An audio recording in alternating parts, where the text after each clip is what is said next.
Welcome to Build Theory. I'm Aurian Archive. As you may have noticed from last night's stream, it kind of crashed out pretty early on. And, well, I just decided to, try and get some sleep. Not as much sleep as you might think, though. And you can see that I've gained another couple of levels, so we'll go ahead and go spin those at a trainer. Since I didn't look like I actually got the Silver Mantis spawning test on camera, we'll go back and we'll run Silver Mantis real quickly. As you might notice in the background of the stream, there are now two trainers over here. There are now two of the archery ninjutsu builds up. One of them, the one that's showing the tertiary powers right now, is obviously not the weapon mastery that I created in a previous build. It's actually a soul mastery revamp that I included after the stream had concluded after the stream had crashed out. So we'll be going back and doing kind of a quick overview of the changes that were made between various builds. Now I'm going to try and do this from basically memory here. Silver Mantis is either in this door or she's in the other door. Nope, not Silver Mantis, I'm sorry, Ice Mistral. Yeah, I'm still did not sleep well at all. Create a form of task force, accept current challenge settings, defeat all mages in a temple, mission, 0x1. Let's check and make sure that the stream's still going. We appear to still be streaming, so. Alright. And I completely forgot to go get a teleport. Oh, well. We'll do is like we did last night. Or I'll try to do. The old-fashioned way. Yeah, I actually run the stream on a bit of a delay so that if there's actually a hardware error, that hopefully the melting down of the computer is not actually caught on camera and all YouTube gets is just unexpected end of stream or stream software stop responding, something like that. And that way also if there's any serious glitches, glitch outs, hopefully those aren't actually caught on camera. I'm thinking I'm going to wish I had grabbed a monster or something before I started this.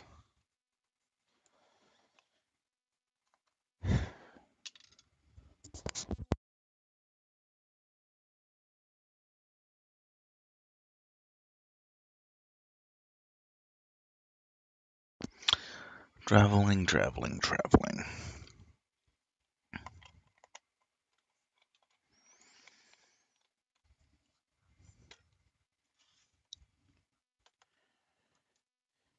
And if you hear a voice in the background, I got Cracking the Cryptic, and I'm watching Simon beat his head against another Sudoku puzzle. You can kind of do this whole multitasking thing. Help people answer questions, play idle champions. Someone actually was looking over my shoulder when he dropped by. Gonna leave the guilty party nameless for the sake of protecting the guilty party. Why didn't I just stream City of Heroes and Idle Champions side by side? It's sort of like, I've done Unreal Tournament and City of Heroes side by side. And yeah, Okay, we are inside and level 40 enemies. I'm level 37, so these guys actually are not conning kill me outright, but they are still higher, so Silver Mantis is definitely in the list of bugged. Okay, more seriously, too. First thing, there's only a limited amount of video bandwidth that can actually be achieved on. I mentioned that before. I'm running on T-Mobile's home ISP. Uh, so, as you might have already noticed, the video stream output is not necessarily the greatest, and probably uh, there's a good argument to be made uh, for simply uh, recording the intended stream, running it as a stream, and then uploading it later, so better video quality. And the primary reason why I'm not doing that uh, is it's really easy to edit videos. It's almost it's almost a trivial exercise to make a video do whatever you want. And this is, I think, the value of, and it's one of the reasons I'm going to focus on cracking the cryptic here because I'm watching it, and it's been a big inspiration to me for deciding to get around and uh, do a live stream format. When you do a live solve in Sudoku, you're explaining through the various steps that you're taking. You don't do it as quickly, you don't do it as efficiently as you might do if you're bifurcating or if you're just filling in numbers or using computerized tools, various solvers to figure things out. But it's easier to follow the logic train of, well, how did you get from point A to point B? Was there a link between point A to point B? And love I love that live format. And when it comes to actual real-time video gaming, and I'm going to focus on the recent Riolu TM uh, cheating. When you're doing things online in a live stream, it is exponentially harder to get away with cheating. So if I'm kind of setting the precedent, the value, the real time interaction, yeah, I could do this offline or do it disconnected recording and then just upload it, but treat it like it was a live stream. And for a game like City of Heroes, may doing that may not actually matter in the long run. It's there's not really a lot to cheat here with. It's just figuring out how the functions of the game work, getting the right material, finding the right teams, working with the right players. You don't need to cheat to be good in the game like City of Heroes. And the skill set is utterly different than, say, a Twitch racing game or a Twitch first person shooter. But I still like the format. And that's kind of the format, when I start streaming other games. Like, I really want to stream Outriders. I just know from the beta test of Outriders and the previous experience after launch that this computer is in no way, in any shape, to stream Outriders. Now, I do have an Xbox Series X. I did manage to get one on Xbox Games Ultimate Pass. That's not an endorsement or a paid promotion, whatever. Microsoft hasn't paid me to say that. Actually, I'm pretty sure with all the trash I've spoken about Microsoft in the past and the fact I'm still giving them a hard time over the TPM requirement for Windows 11, I don't see Microsoft paying me for a promotion anytime soon, if ever. I don't know. If they sent me a Surface laptop and said, here, show us how to install a Debian Linux on it so that people can see that it is possible, it can be done, and that we do respect the user's in right to do with their hardware what they want. Hey, sure, fine, I'm up for that. I'll I'll film that. I'll even get on camera for that. I have to find a camera that won't break when it filmed me, but hey, that's a completely different subject. All right. So going back to that's why I'm. Hopefully that gives you an idea of why I'm doing the live streams like this rather than uh, recording for uh, image quality and frame per second quality and for enhanced playback. Instead, just doing it live and just streaming it all straight to the ingest server. And hey, here's what I'm doing in relatively real time.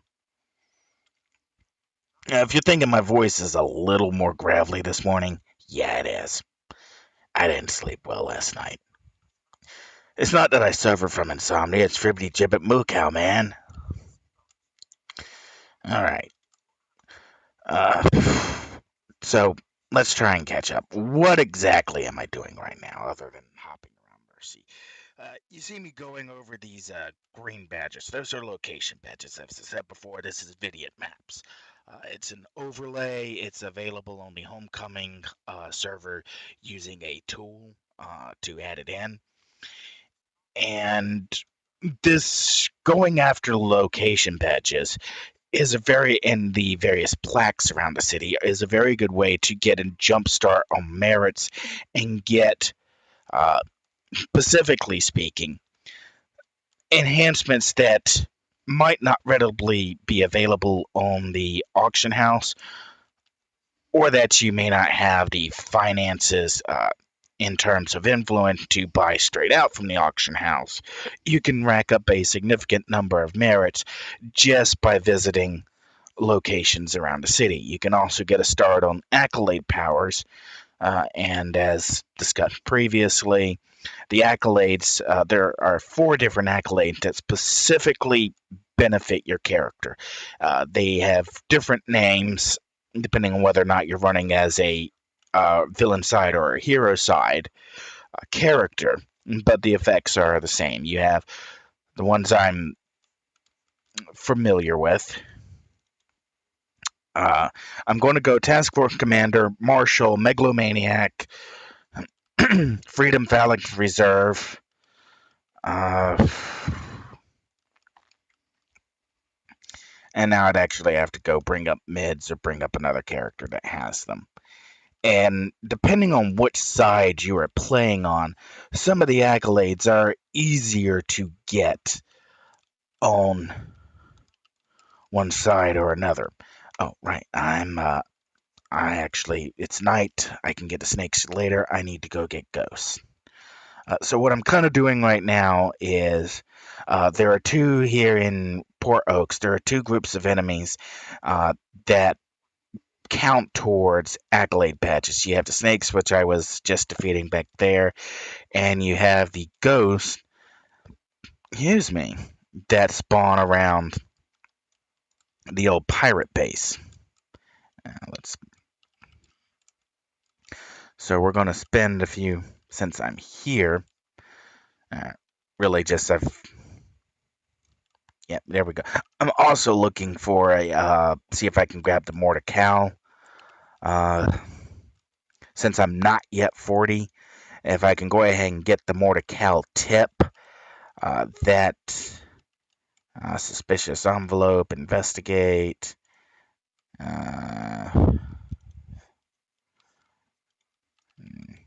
Wasn't exactly the tip I was looking for. There's also an event going on, so I'm.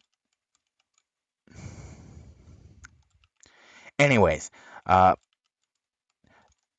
some of you players who have been around for a long time or might remember the last time that they played them live might going, hang on, didn't you have to just defeat the ghost near a ghost trap?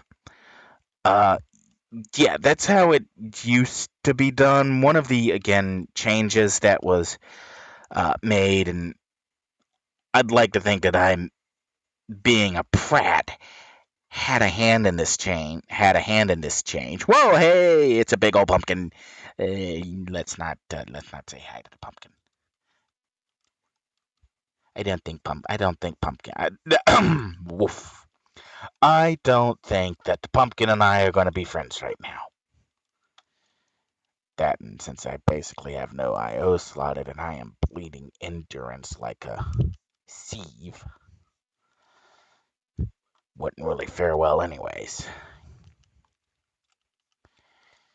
And it's not like archery's a really terrific power to begin with. Now, okay, in fairness for Sentinels, a number of the archery powers have been uh, given a bit of a boost comparatively. Like stunning shot now does damage. You have perfect shot, which does damage.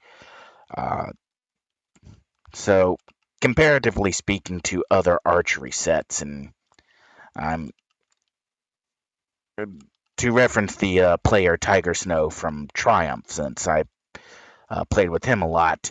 Uh, we weren't aware when Tiger Snow was created that archery empathy on a defender was the least damaging defender possible. Even electric blast on a defender offered more damage potential.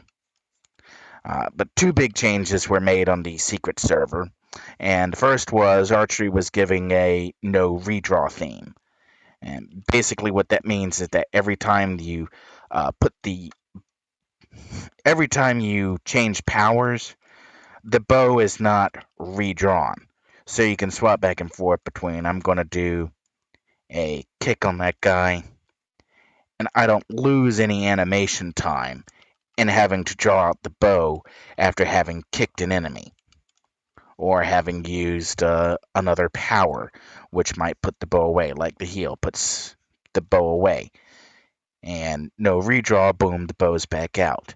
On archery, on assault rifle, any other ranged weapon, this is a huge, huge difference in damage potential that's no longer being lost by having to wait on the character to perform an action. Now, the long term goal, at least I assume it's still a long term goal, is to at some point understand enough of the animation system to generate new animations that link the possible powers to use any drawn weapon so that your character, let's say if they're in archery and they like have fire, uh, fire melee, instead of turning the bow off to do the fire melee, your fire melee would map to a slashing move holding the bow. So that way your character doesn't ever drop a weapon that they are holding uh, to perform another action. Now that's a very long-term goal. We're probably years away from that ever becoming a reality, and at some point, some artists have to actually do that work. Uh, but and pardon me while I rant here, while I'm just defeating enemies over and over and over to go after this badge here. This is the kind of thing that's really good for. This is a kind of work experience that publishers and developers should be embracing, is taking older games and adding content or giving them upgrades as a college project, as a open source learning tool, and that way when the developer turns around and walks into a modern studio, they can say, you know those archery fire animations in City of Heroes? I'm the one who made them. And you play them back, and the developer goes, "Wow, you got some really good art skills. Let's see what you can do with our stuff." But and I'm personally placed the blame squarely at Steve Ballmer and Bill Gates' feet here for the fear, uncertainty, and doubt they spread over licensing and APIs and ABIs through Microsoft Windows in the Gates-Ballmer era. A lot of publishers drank the Kool-Aid. They believed everything that Gates and Ballmer said, even though it was a flat-out lie. So you basically got an entire generation of game developers that don't understand legitimately don't understand that gaming is a long tail economic model. Entertainment will always have value. It may not have the value you've assigned to it in a short term, but it does have value if it's a good game. And that that developers and publishers should embrace using their older content to help train and bring along new developers to help push new content. It's another one I'm going to pick on is Square Enix. Think of all those Final Fantasy games that if Square just had kept the source code, kept the art assets, and then just handed those off to new developers just coming out of college and said, okay, here's our old game. Can you upsample it to, say, 1080? Can you redo the models and higher polygon? Here's the reference art sheets. Here's the polygon models. Can you rebuild those? And give the developers a practical test, something that can then be resold at a market value. And that way you fund both the development, you get a new product without having to invest entirely new amounts of resources into making that new product. And it's not like this is some imaginary scenario. It's Square Enix still doesn't get it, but over at ID Software, that's how the Doom engine still remains so versatile, in that it's an open source engine. You don't Just because the engine is open source doesn't mean that you can just download the Doom engine and play Doom without paying for the content pack. The content itself, the game assets, the storyline, those are not under an open source license. You do have to pay for those. But you can build and play the game, study the engine, and make your own assets and learn how to do that.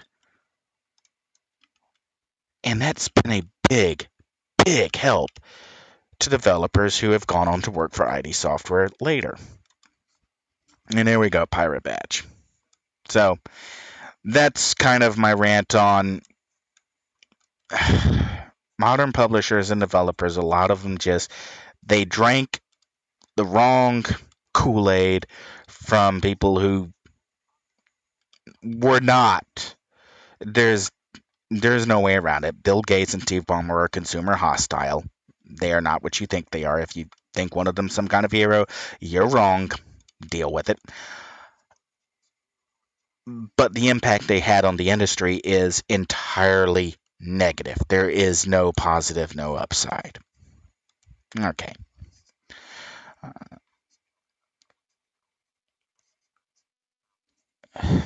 Moving on.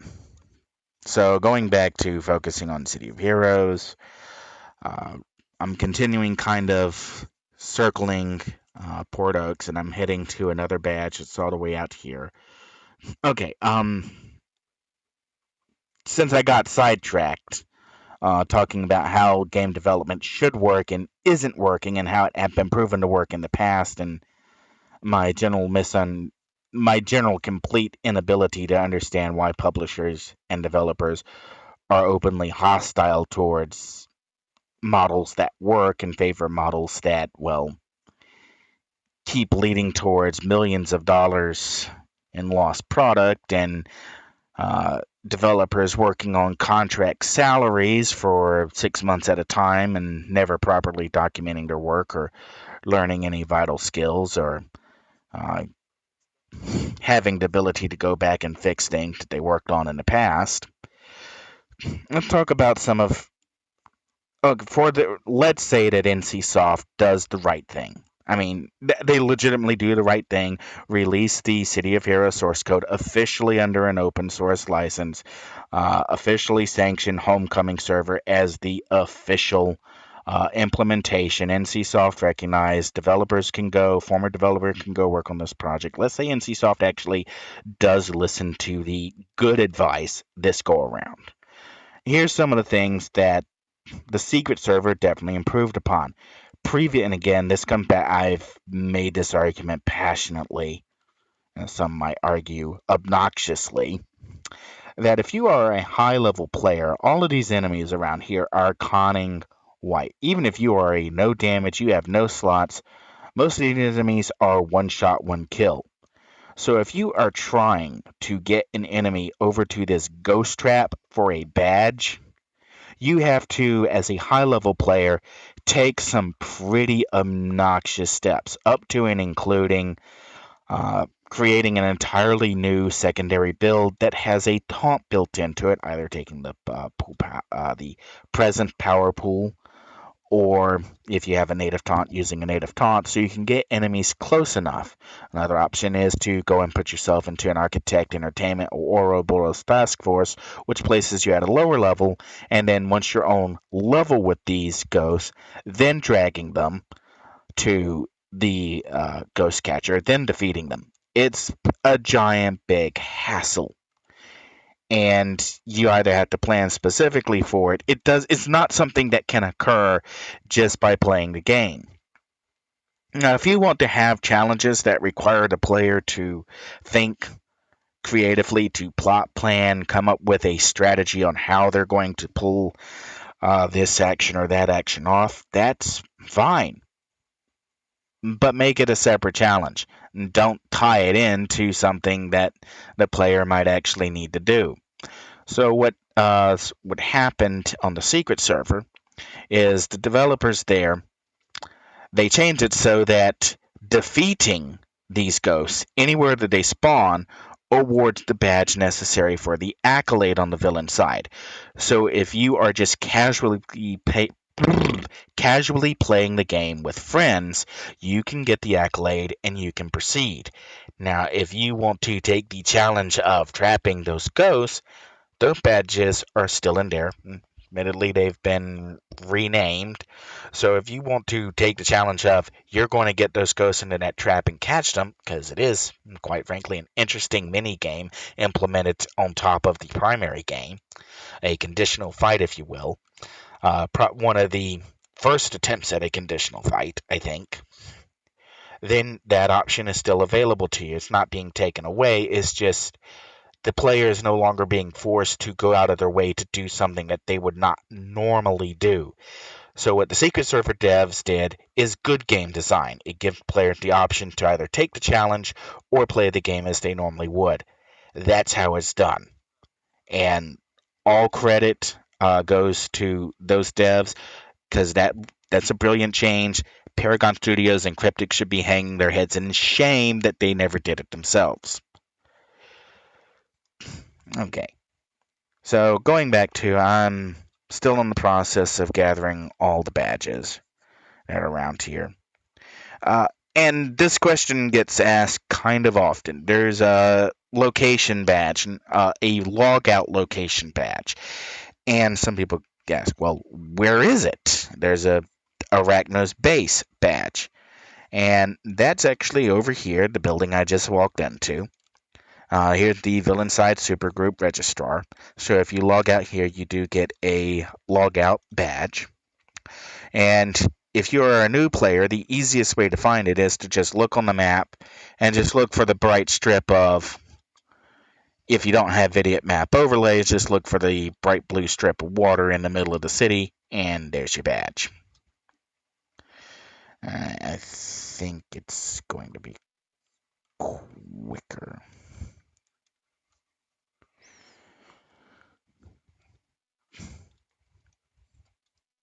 Yeah, the other thing about having played this game for so long is that it's so easy to get into rants. What was the name from Free Fall? Rants Freely?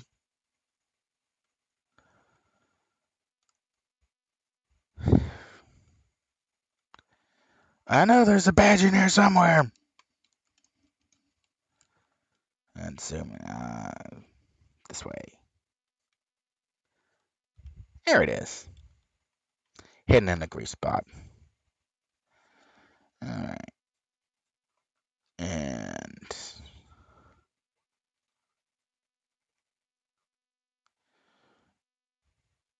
we'll scram this way. Because the Halloween event is on, it may never stop being night.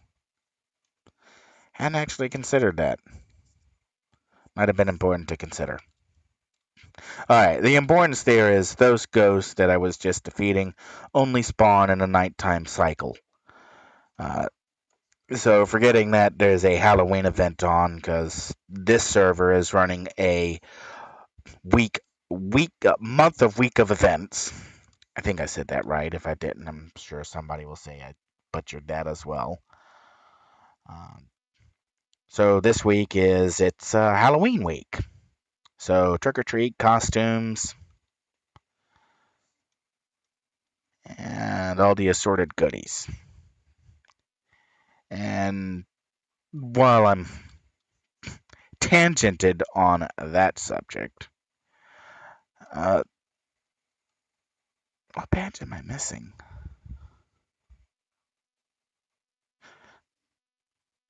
Huh. I know I'm missing a badge. I'm just not sure which badge I'm missing.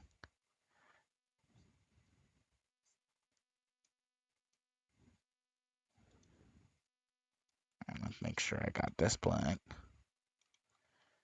Pretty sure I already did. And let's do the zoom out.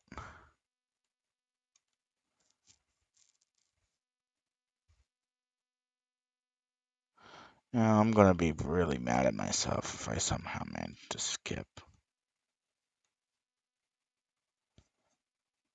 I'm not even sure how I could have. But if I land on the right spot and awards a badge, and you may hear the sound of my head hitting the desk, and the admission that I am way more tired than I thought I was.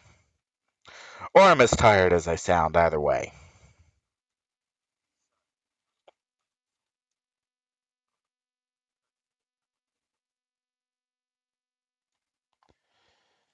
And there's the car.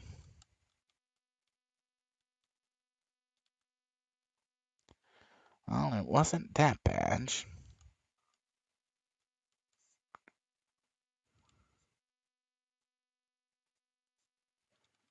And it's not that badge.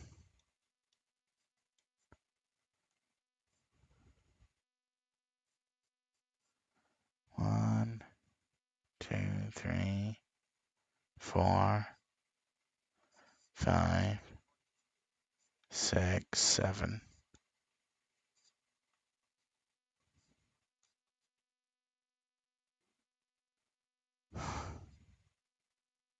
What badge am I missing?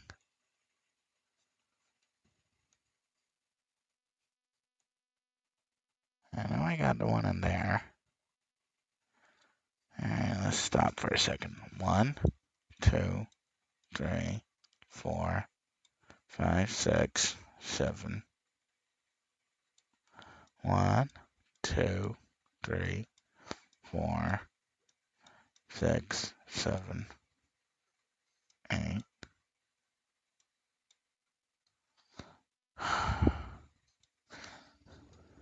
Badges. Most recent. Straight tunnel. Long walk. Driller.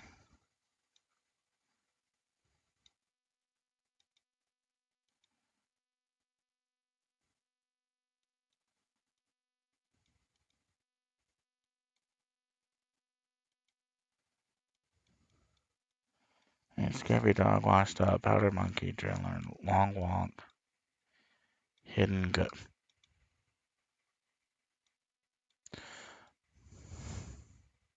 No, there's Hidden Getaway. Thrill Seekers Architect, Commuters Woe. Got Commuters Woe. Big Spider. Big Spider. Long Walk. Long Walk. Driller, Powder Monkey, Washed Up, Scurvy Dog. Powder Monkey, Washed Up.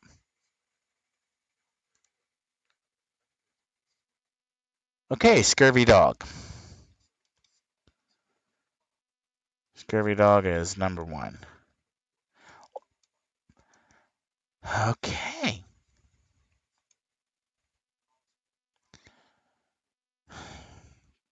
And just in case you're wondering, if you are chasing down a badge, and this is why I'm do all the explorations badges in a zone in a row.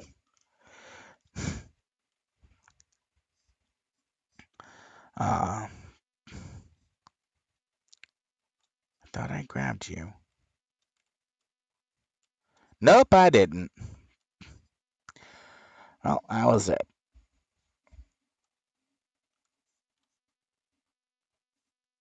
Oh, and one of the Easter eggs, I think it was Paragon who put this here. There's actually an abandoned lab with tables.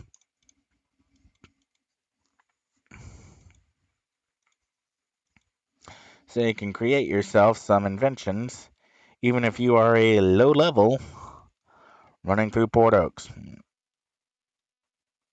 This is one of those that has less practical value than it actually does, but it's still interesting, I think.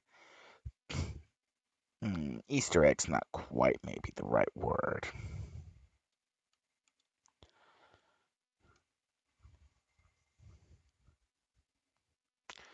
But it still is interesting.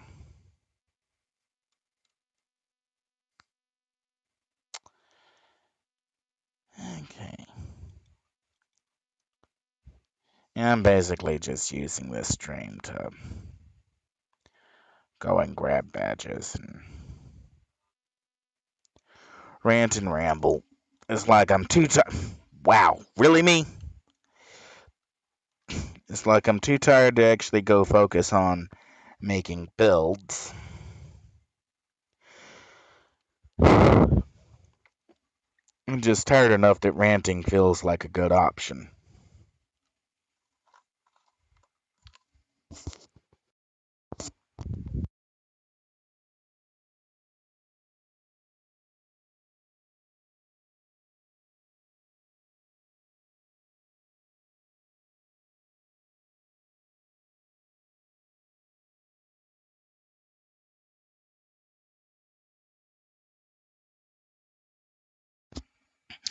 Alright, so I guess for this zone, we'll try and change topics and go back to why don't you use a webcam?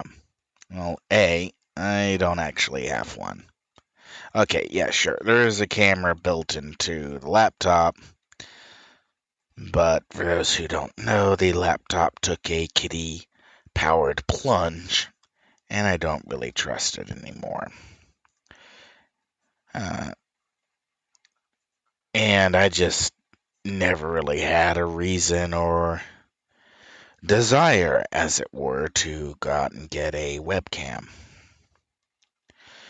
And I know, yes, there are lots of utilities around here that will let you use your phone or an action camera as a webcam. Well, yeah, okay, fine. I do own an action camera. I did pick up a DJI. Wow, my pronunciation is all over the place. There's the badge. I did pick up a DJI action camera a while ago, mostly because I do a lot of heavy duty mountain biking. And I wanted a camera that was less likely to uh,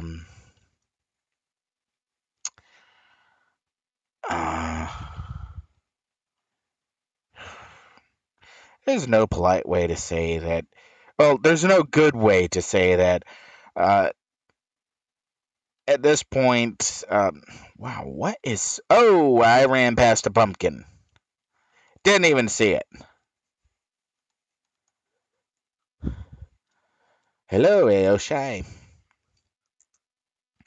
Um, at this point, whenever I go into the bike shop and my bike isn't in pieces and I'm not wearing a splint, a cast, or have some kind of obvious overt injury, that's kind of the unusual state. I'm more known for, uh, well, one of the flips crashes was caught on camera and uploaded somewhere.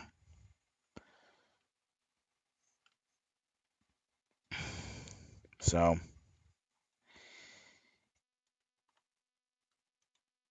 and yeah, I'm kind of quasi aware because mentioned earlier I'm playing Idle Champions, and Idle Champions will often link to their Twitch, to the Twitch channels for ongoing D&D games, and a number of the players participating are using various filters to, uh, well, either portray the character that they are playing or disguise their background. I have worked professionally with a number of office web cameras and am, unfortunately, as I would describe it, more than familiar with the ice. Oh, I know which badge I'm missing. I don't even need to look at the map to go get it. I am, unfortunately, as it were, quite familiar with the features of some of the business oriented web cameras. Picking on Anchor's Power Conference for a moment. And I am quite well aware of how to integrate that camera software into OBS and use it as a broadcasting platform. Not to put too fine a point on it, I don't necessarily need a web camera right now. I mean, I know what the channel traffic figures look like. I know I haven't really done any kind of game streaming for years. I know that my Mixer audience is probably not going to follow me back to YouTube then. So, yeah, kind of keeping the depressing thoughts in mind. Don't really need a web camera. I don't really want to go spend the money on one, not when there are other upgrades that are significantly more important to obtain. I mean, I keep saying it, I need a new graphics card. I keep crashing, so I need a new graphics card. So we're on a new zone, so I guess I think this is almost becoming a tradition now. I swap zones. Oh, that's a uh, banners event. Without any slotting, I'm not even going to try and attempt it. Okay, so new zone, new topic. Actually, this almost sounds like a drinking game. It's like, yeah, every time you change zones, take a shot. Alright, so new topic, graphics cards. Alright, recently it's been leaked that the Radeon 6600 XT will retail for $399 and give the performance of a 5700 XT. At which point I crossed, kind of did a head tilt and went, so you're going to offer the performance of a 5700 XT for the price of a 5700 XT. And let me double down on saying that. The 5700 XT was designed to be profitable. The MSRP, the intended MSRP, was $399. So AMD making a big deal of the 6600 6600 XT offering the same performance as the previous generation card for the same amount of money it was supposed to sell at isn't exactly the kind of thing that improves credibility. It's, if anything, it's kind of insulting. Okay, it's not just kind of insulting, it's really insulting. But I'll go ahead and lay it out here now. I don't think the 6600 XT is actually going to sell at $399. I'm going to say it right here, right now, on stream, live. So, in a couple minutes or so, it's going to be out on YouTube. And anyone who's running a video scraper will have evidence of it, so can't really take it back. The 6600 the 6600 XT will sell for either $249 or $199. That's going to be its price cap. Now, if you're sitting back in your armchair and going, how can you say that when the price has been leaked as $390 is whatever insane amount that, that's a boss. Without slotting, I may not actually have the damage to do something to him. Okay, that was a bit of a mistake. Okay, so bad idea. Without any slotting in place, I am going to be spending forever hunting that guy down.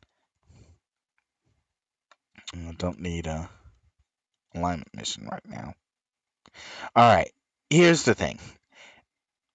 If you've been reading anything I've ever wrote, watched any of my previous videos, just at some point you know I am not the world's biggest fan of Intel.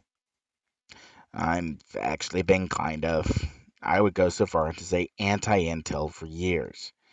And even when Intel has tried to get into, let's just call it good graces, most of the time I turn around and backhand them. Case in point, an i7 920 engineering sample and triple channel memory that never quite worked. Okay, admittedly, that was mostly I was being a prat because I bought the very first micro ATX board with triple slot SLI, or no, not triple slot, dual slot SLI crossfire compatibility, which was an Intel motherboard. And that was the DFI LAN Party Junior. Okay, so trying to stay on topic before I finish the zone, and I may be about to buy some slotting so I can spend a little bit more time on this subject. Intel's in kind of a tight spot right now. The old executive leadership has fled the building. They looked at the product roadmap, they looked at the profitability map, they looked at the projections, and they went, "We're screwed. Bye bye, see you later." And the industry generally hates Intel in general. There's no lost love between manufacturers who have, for a number of them, who have been only able to exist on Intel rebates and subsidiaries. The subsidizing of processors and computer components. Intel has, thanks in part to the war between Apple, Qualcomm, Samsung, which has its own platform, Nvidia, and others in the ARM processor market. MediaTek, not so much. They've definitely been a contributor on the low end.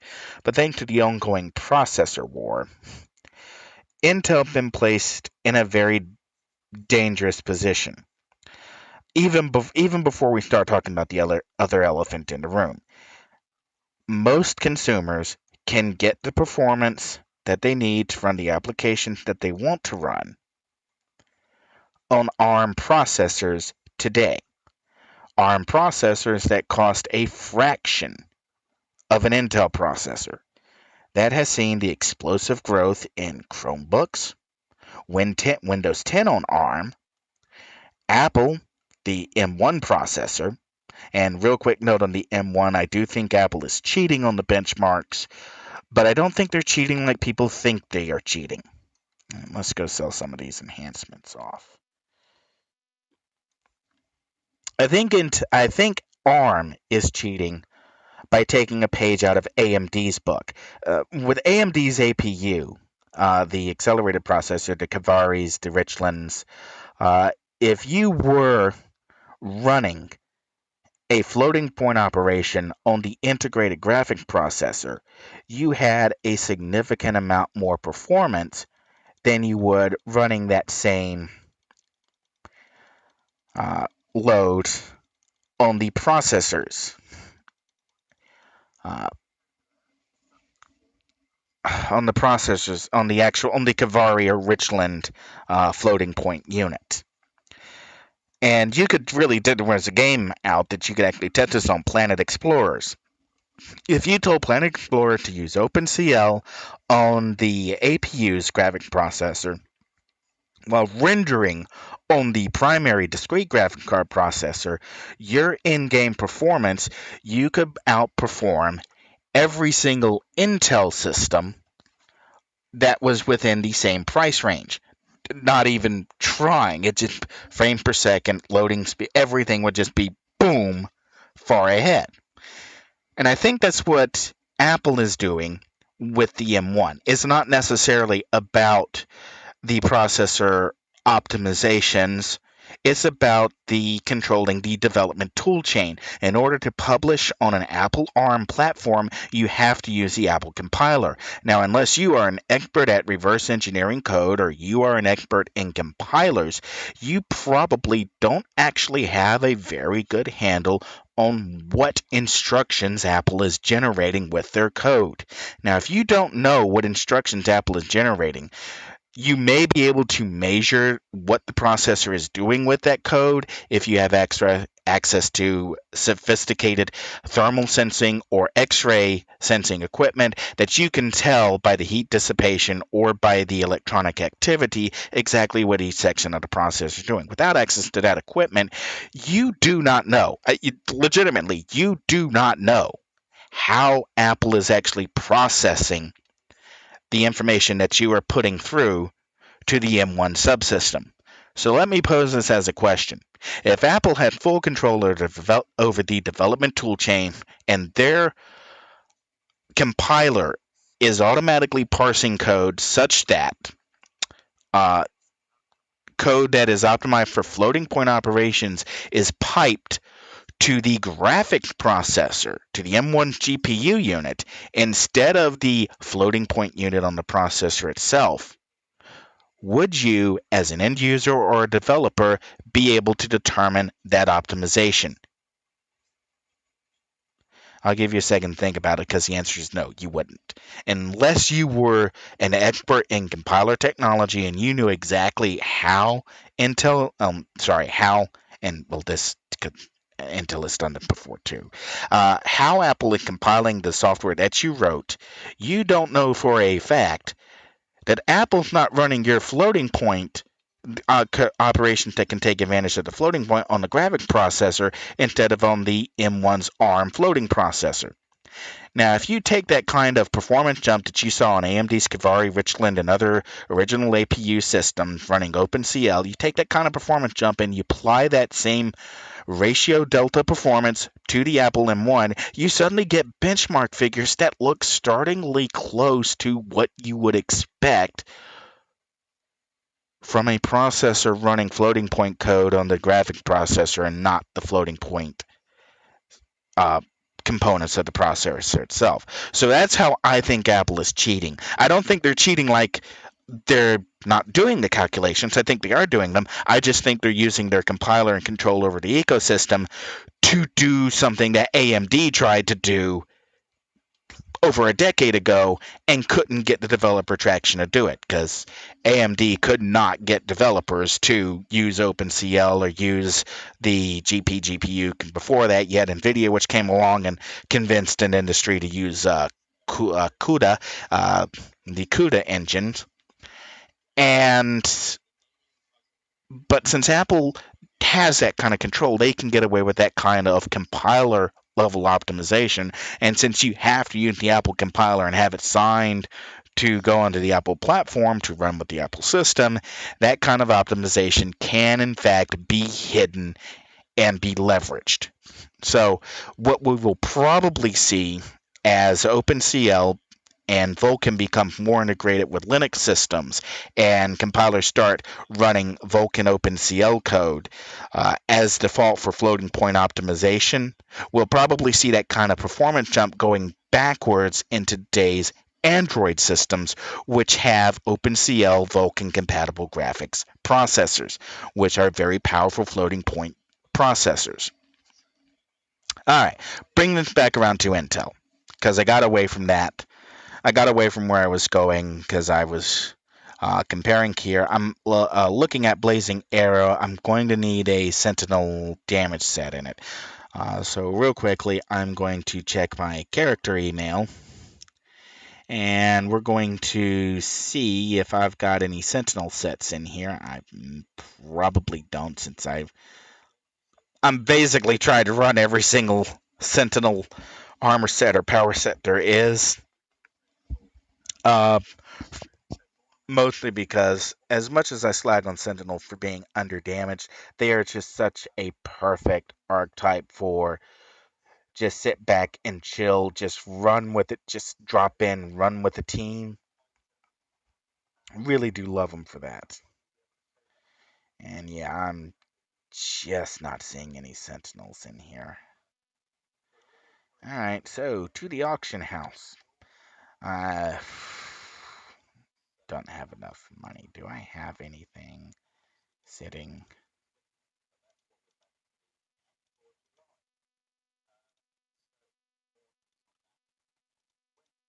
And yes.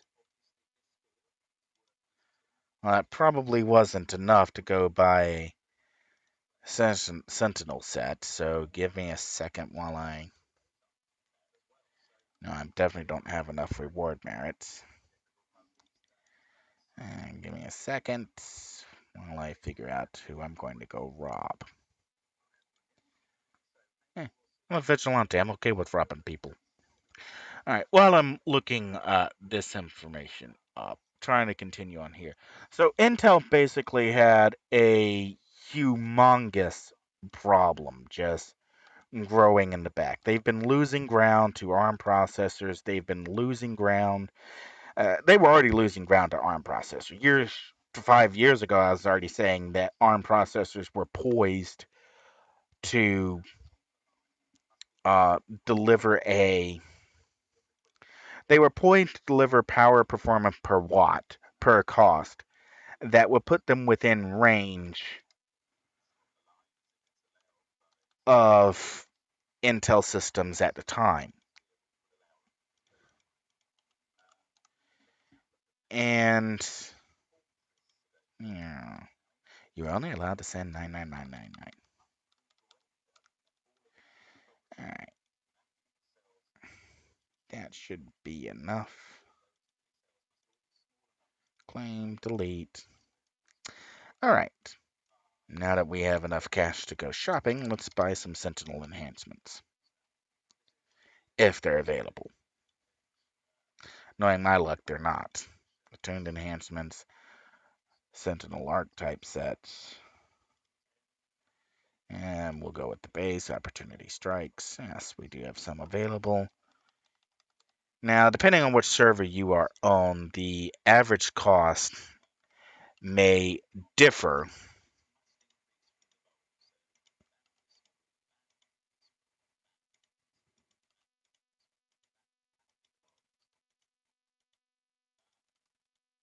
And okay, so we accuracy damage in the quad did not go through, so let's bump those up to 10. And since I run a lot of Sentinel, go ahead and just leave those bids in. Now hopefully pick one up. Oh, there are no accuracy damages for sale. Are there any No, I can't use the superior yet. Do I have any converters? I do have one converter. So what I can do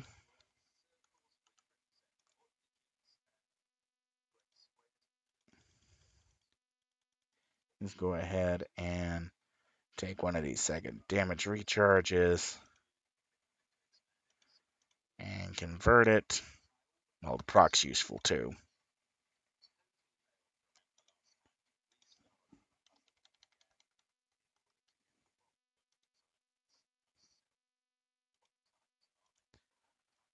And convert.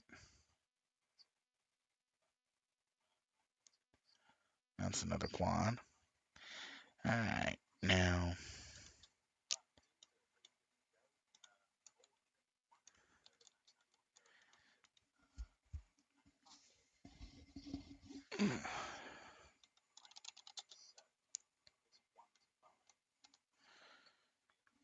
let's check here.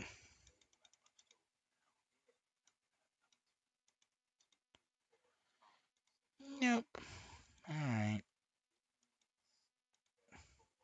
Yeah, no, I just got distracted. It's like somebody waved a set of keys in my face.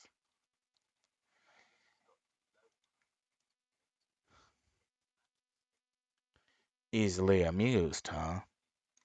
All right, so Intel been feeling the pressure, even before a little thing called Ryzen happened. Now, with Ryzen, uh, effectively speaking,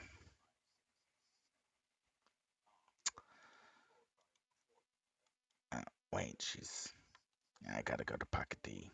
Yeah, I'm working on it. Yeah, D. Don't mind me. I'm just planning, plotting, and speaking out loud and trying to maintain a constant presentation, even if you can't actually see what I'm doing. Because I'm also tra- trying not to crash everything out again. Yeah, because nothing's like, yes, I did it, but it wasn't on camera because it crashed. Okay. So Intel's been feeling the pressure. They've been feeling the heat. And when Ryzen came on, Ryzen did possibly the worst possible thing to Intel possible. Ryzen processors entered the market not only at a lower cost, but higher performance. I mean, literally, a $200 Ryzen was outperforming on a regular basis a $1,000 Intel processor. And the next grade up from that, I think that was what, the base 1700. The higher level processors were outrunning, which cost nowhere near $1,000. Were outrunning clear, not just tagging. It's like I'm just as good as $1,000 processor. They were completely stomping Intel's $1,000 offerings into the ground. Intel refused to budge on price and performance and didn't change the lineup at all. And this comes back to a significant number of Intel partners really don't like Intel. A major ODM, which I believe was Micro Center, and they recently made headlines, I think, because one of their employees said something that was so patently false about AMD's Radeon products that it left me scratching my head. Well, what the hell are you talking about? All right, Sharkhead, Sharkhead.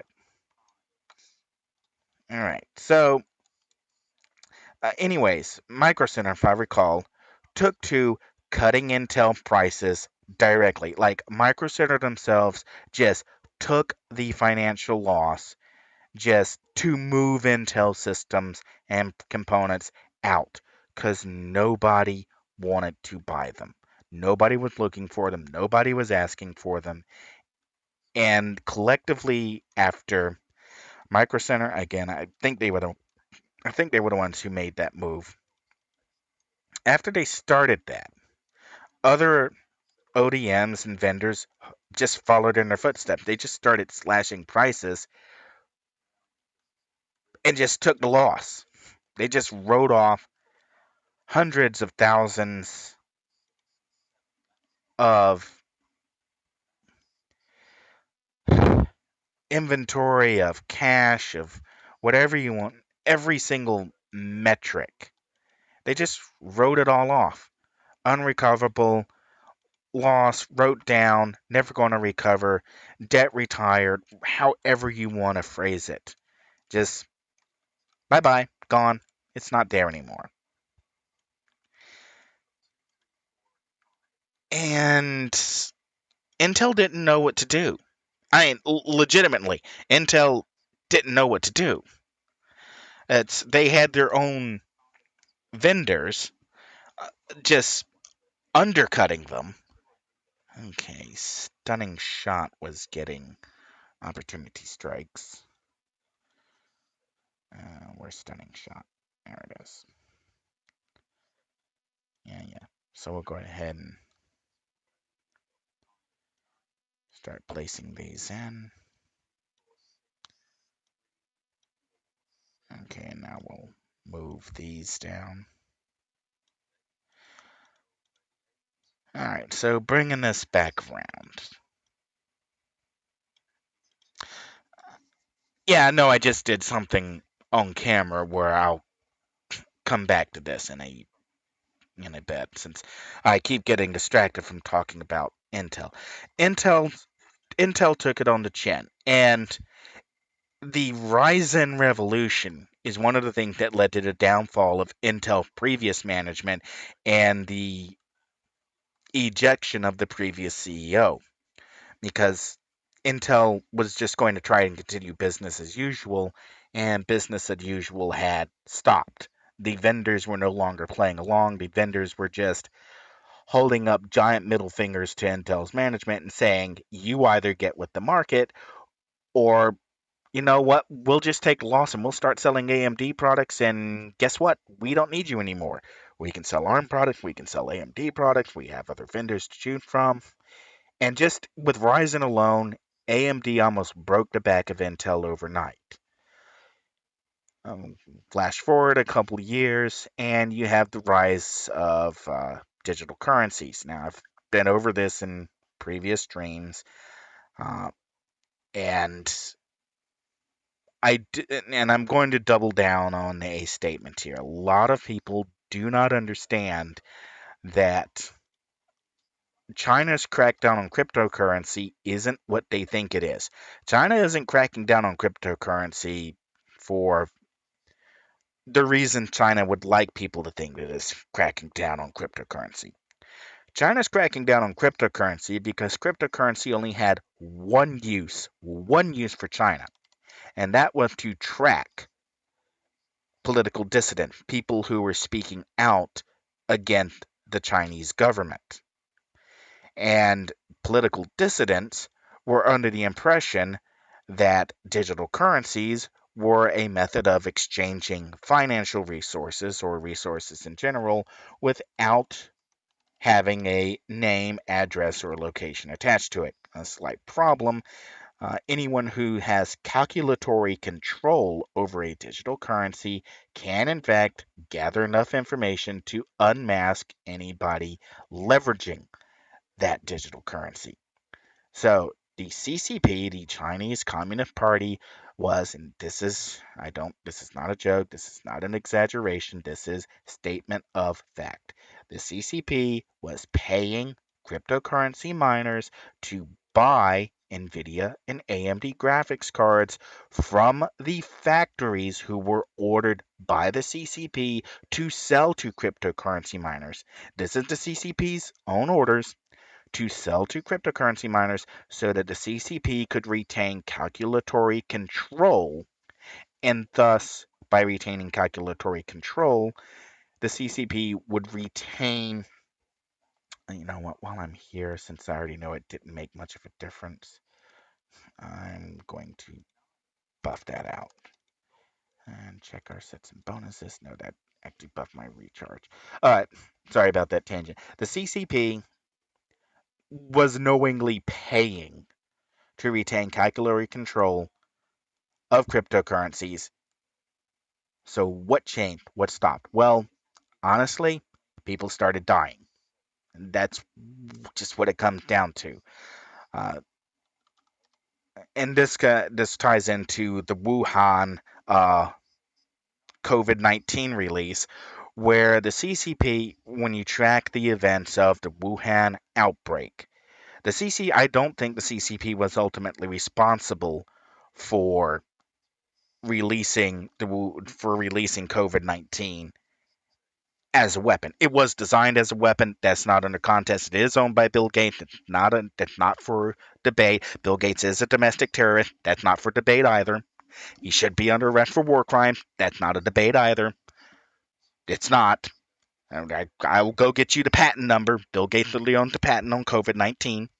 He literally designed it. There's an uncontested video out there of Bill Gates outlining how COVID-19 is supposed to work, or how the COVID weaponized virus is supposed to work. Uncontested. Nobody's claimed that the video is fake. Yes, I know I'm sounding a lot like Dan Bongino right now, but this is important. Also sounding like Dan Bongino. The point here is that the CCP took advantage of a local official's error, and that the Wuhan outbreak was probably just an accident at first. But after it was already out of control, after a local official had already just blown it, the CCP looked at the problem and said, you know what, we can weaponize this, let's roll with it. And I think that's what happened with digital currency. Is I think that local officials who were tired of somebody organizing demonstrations or being a pest or leaking specific information about CCP action decided that they had enough information, they were going to execute a kill order. They did so. When dissidents actually started dying, not just in China, but in other contested nations, Brazil, for one of them, when dissidents started dying, the only way they could be tracked, and it has now been proven to my satisfaction that they were in fact tracked by their usage of a digital currency, of a cryptocurrency, that's when things started to fall apart. Because now that it is known, this is, again, not for debate, this is a statement of fact, it is known that the CCP was using calculatory control to unmask cryptocurrency users and then sell potentially, well, I can't prove sell yet, but that information was making its way to hostile allies of the CCP, again, Brazil. I'm singling that out because I know a couple of people who have died, who have, no, not died, were executed. It's the only word I got for it. Because of that, the dissident use of cryptocurrencies to as a method of financial transaction has cratered. The dissidents who stand against the Chinese government have been doing their best to get away and best they can from using cryptocurrencies. Well, do the math yourself. If you are a government and you are spending who knows how much money to maintain a. Actually, let's go see if that was enough. And instead of just standing here, I'm see if that was enough bonuses into Blazing Arrow to take down a boss 10 levels below me without taking forever to do so. All right, and bear with me. When the primary financial reason for the CCP's investment in cryptocurrency calculatory control just almost overnight stopped using it, when dissidents fled, dumped their holdings, booked it, that greatly reduced the amount of infrastructure that the CCP as a government was willing to commit towards maintaining calculatory control. Now, that fall off when people actually started dying tracks in was perfect shot. I may grab and fill out perfect shot with winner's bite.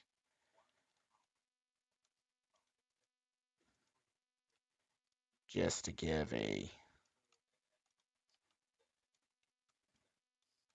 let's optimize my attack chain here a little bit. All right, that's a little more useful for me. And another bad I can get while I'm at it. Okay, so CCP, they have their financial reason for investing in cryptocurrency control basically gone. They don't have their whole entire reason for paying for it is just out the window. So what happens now? Well, if you've used cryptocurrency calculatory control to have people executed, you'd probably be worried about there being an evidence trail. So what do? You dump the assets. Flood of used cryptocurrency GPUs suddenly hitting the market. So now we have a viable explanation that tracks with actual real world events for why the CCP suddenly agreed to a crackdown on cryptocurrency and why a flood of used units have suddenly exploded onto the retail market.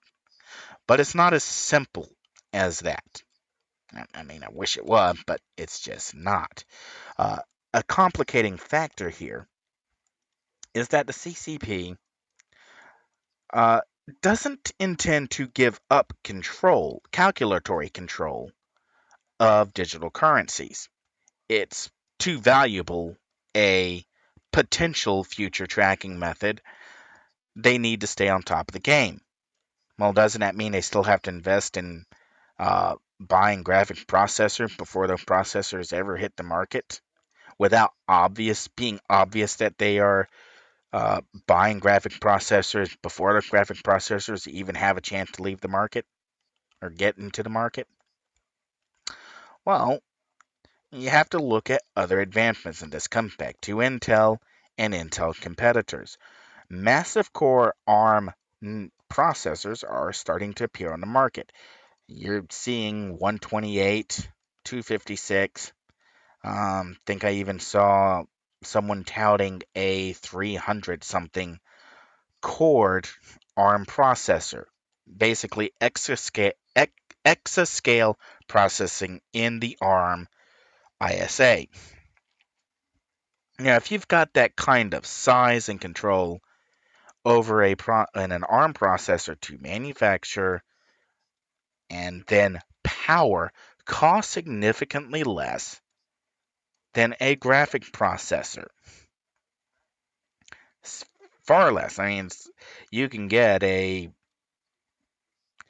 uh, something like an 80 core ARM system for what, half the cost of a 64 core AMD EPIC rig.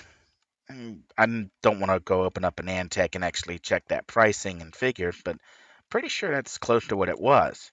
So if you are a a hostile government such as the CCP, and you know that you now have access to exascale ARM processors that can pick up the calculatory load for a fraction of the cost that graphic processors, and you in turn have a vastly decreased total load, the complete collapse of the digital currency ecosystem, the shift as some legitimate players in the cryptocurrency markets tried to find a different method of running cryptocurrency, aka the Chia storage format.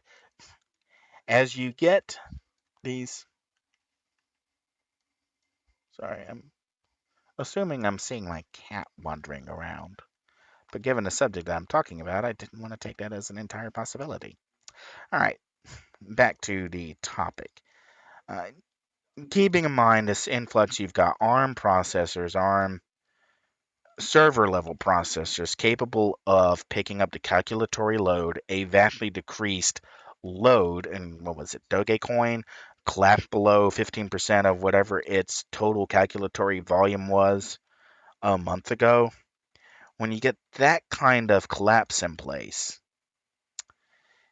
suddenly, mm, do you really need to be continuing to spend money on graphic cards? Or do you just go, it's going to cost us less, it's going to be a lot less obvious because these graphic cards companies eventually have to answer to investors and clients in other parts of the world.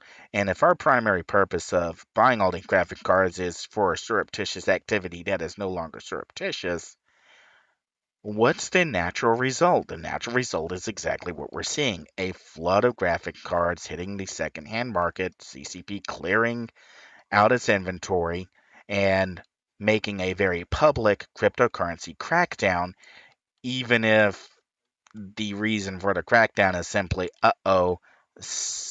people have realized what's going on. And if you're a PR person, you kind of may understand that this is the CCP making themselves look good even after they've done something incredibly rotten. And it shouldn't really come as a surprise to anybody. If it does, that's a surprise. All right, now we need to let ourselves get a little bit of endurance back. All right, so bringing this back around to, so China, the CCP.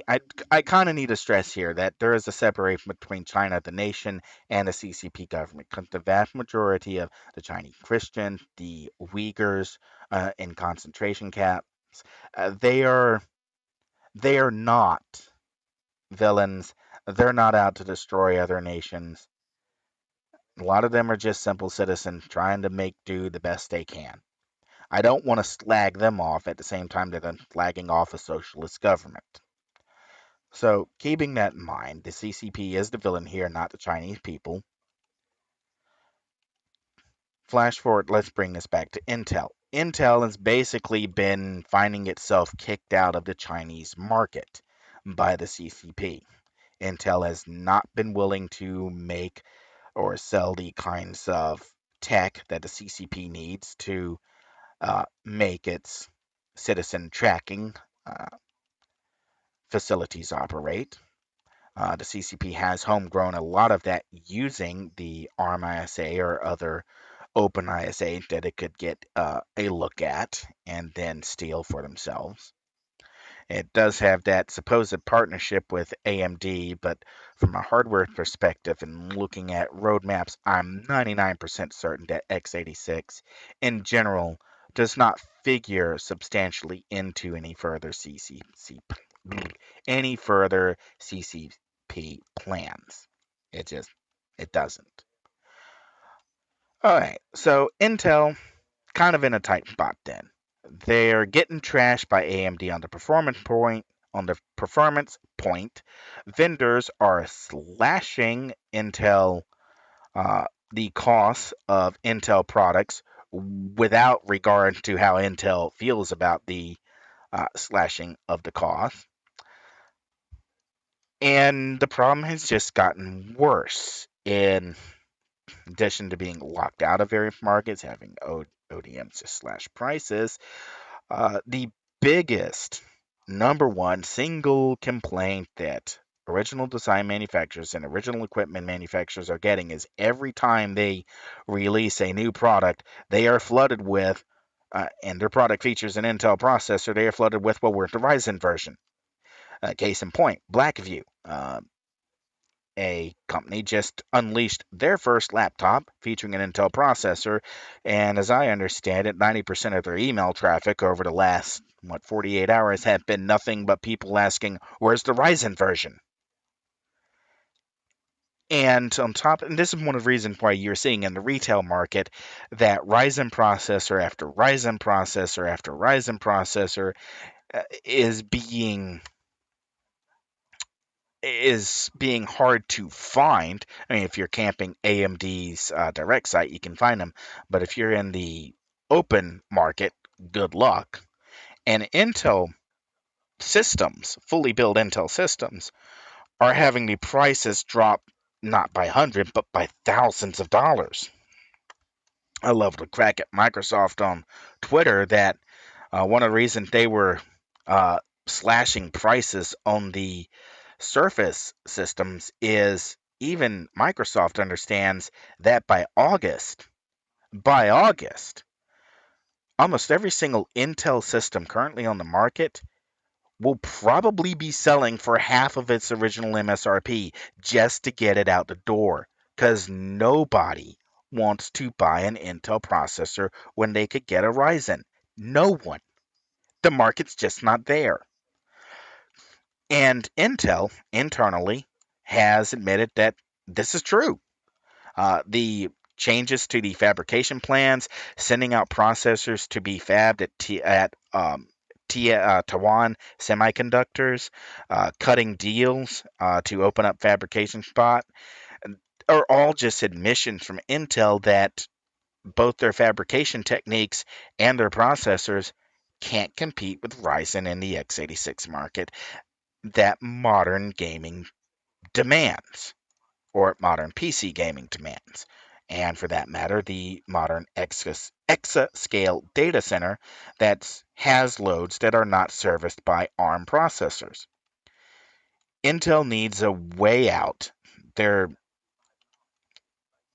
they're basically stuck. Intel needs something to sell, something to put in laptops, in phones, in tablets. That's not necessarily a central processor, but something that maybe could work with an ARM processor,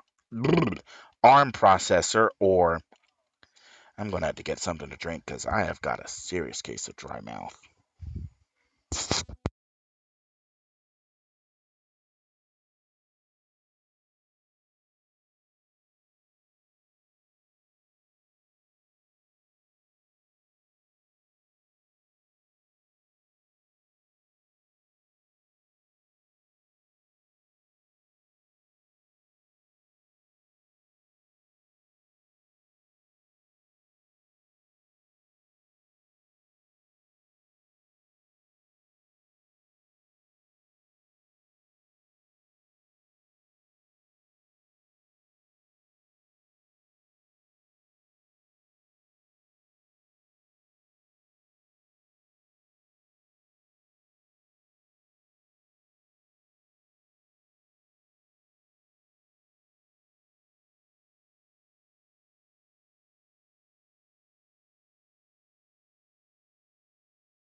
Okay, so that was in fact my cat, and he was leaving me a present of a dead frog.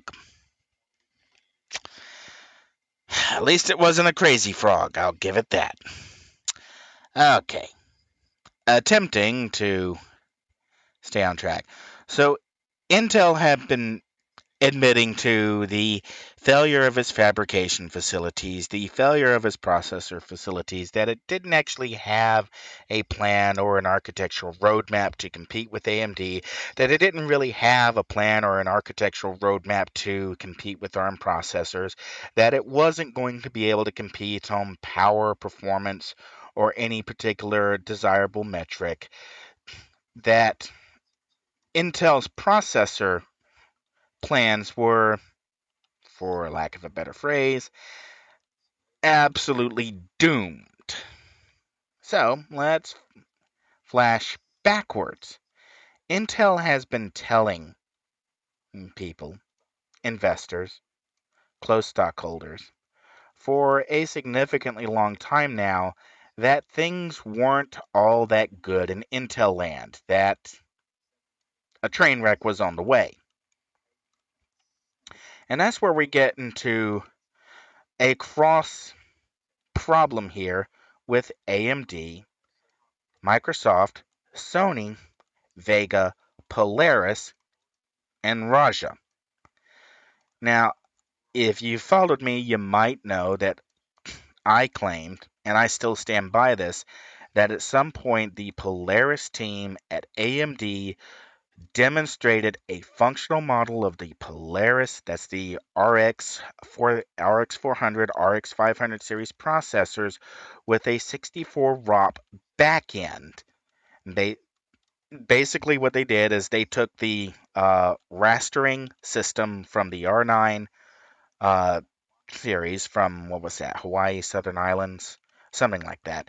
They took the pre-Vega high-end card backend and fitted it to the low-cost Polaris architecture. The result was Polaris detonating into the QHD rendering territory, as in 1440p for that kind of resolution range rather than just 1080. Polaris was fast enough and power efficient enough to play about in that range. Problem was, Polaris with a bigger backend was stepping on Vega's toes. Vega was Raja's baby, and Raja was not going to tolerate Polaris making Vega 56, or what was it, the planned Vega 48, completely irrelevant.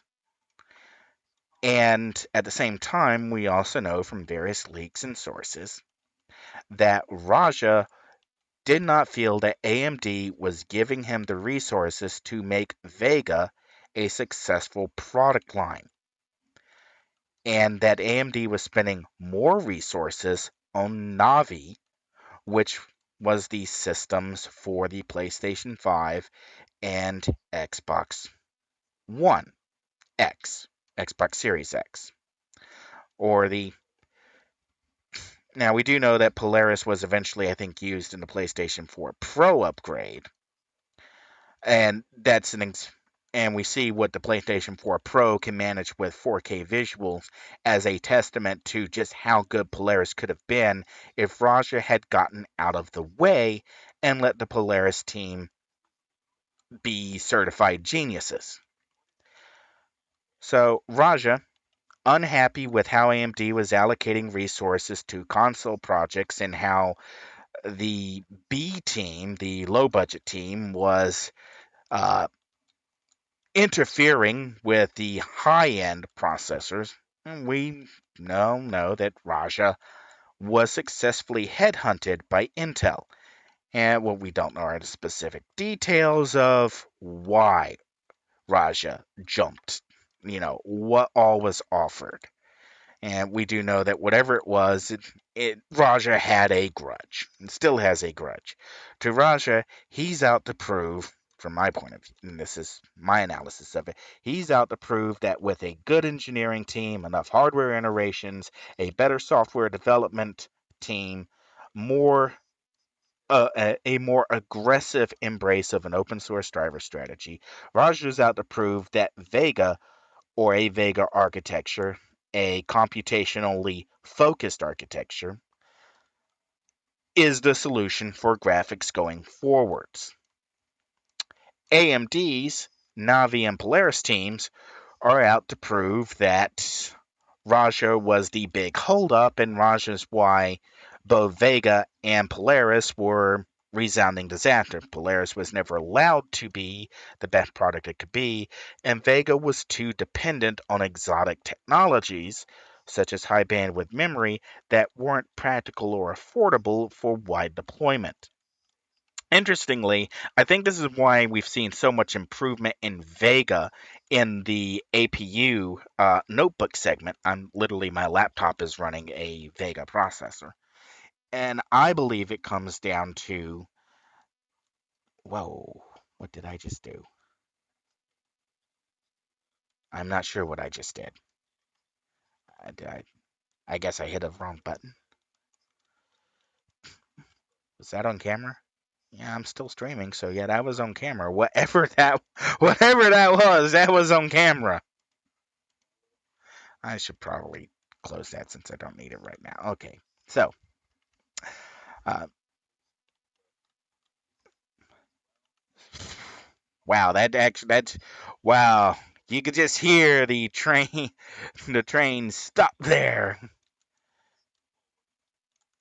Okay, so and the Polaris and Navi team, they're out to prove that Raja was single-handedly the thing that was holding them back. And with the Radeon 5700 series, actually AMD did a pretty good job in making the case that Raja was the single reason that Vega, specifically Radeon 7, which was wow, Lisa Sue looked awkward when she got out there and had to announce that, much less the 5X80.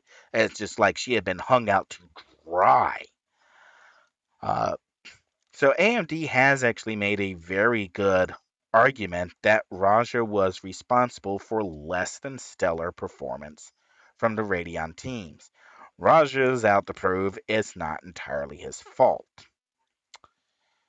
And so that sets up to where Intel's at right now. Intel has already, and I believe Raja's on record as saying this, he does not see the appeal of a graphic card priced over $299. He doesn't see it as selling, period.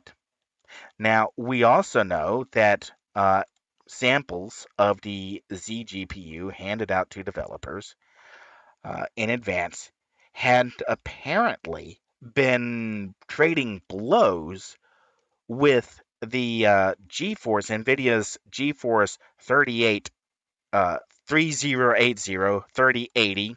That's their not quite high end card, but that's a high end card.